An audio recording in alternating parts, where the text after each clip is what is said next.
महाभारत के अंत में जब कौरवों की माता गांधारी ने अपने पुत्रों के मृत शरीर देखे तो उन्होंने श्री कृष्ण को इस युद्ध के लिए दोषी ठहराया और क्रोध में आकर श्री कृष्ण को श्राप दे दिया कि जिस तरह उनके पुत्रों और वंश का आपस में युद्ध करके समाप्त हो गया, ठीक उसी तरह 36 साल बाद तुम्हारे वंश का भी सर्वनाश होगा।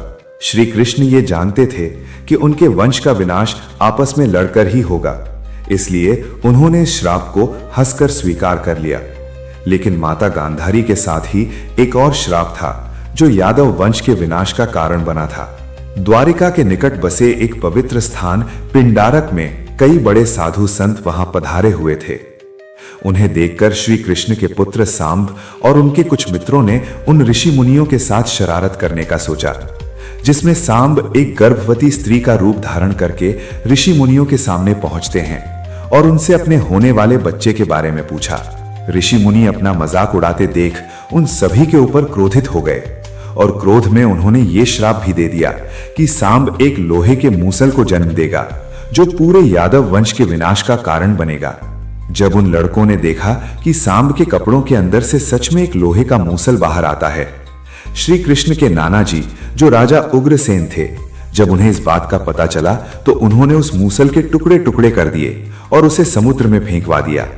उन्हें लगा कि अब संकट टल चुका है, लेकिन मिले हुए श्राप को कोई टाल नहीं सकता था।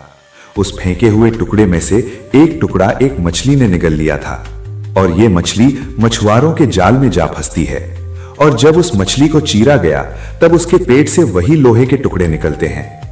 मछुआरे ने वो टुकड़ा एक शिकारी को दे दिया। शिकारी ने उस टुकड़े को एक जहरीले तीर बनाने में इस्तेमाल कर लिया, लेकिन टुकड़े होकर खत्म हो जाने के बाद भी ये लोहे का मूसल यदुवंश के विनाश का कारण कैसे बन पाया? 36 साल बीत चुके थे और तब माता गांधारी के श्राप के साकार होने का वक्त भी आ गया था। यदुवंशी मदिरा और नशे के लत में पूरी तरह धुत हो चुके थे। धीरे धीरे उन्होंने आपस में लड़ना भी शुरू कर दिया था। ये लड़ाई इतनी बढ़ गई थी कि यादव वंश में अंदर ही अंदर युद्ध होने लगी। श्री कृष्ण के पुत्रों ने भी आपस में युद्ध करना शुरू कर दिया था और देखते ही देखते पूरे यादव वंश का एक एक कर विनाश हो गया और तब बलराम जी ने भी धरती का त्याग कर दिया।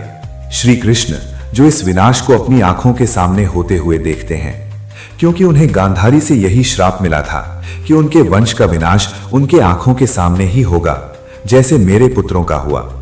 और अंत में मूसल का वही टुकड़ा जिसे एक शिकारी ने तीर के रूप में शिकार करने के लिए बनाया था, जो कि श्री कृष्ण के चरण में जा लगता है और वो भी इस धरती को छोड़ अपने धाम को लौट जाते हैं।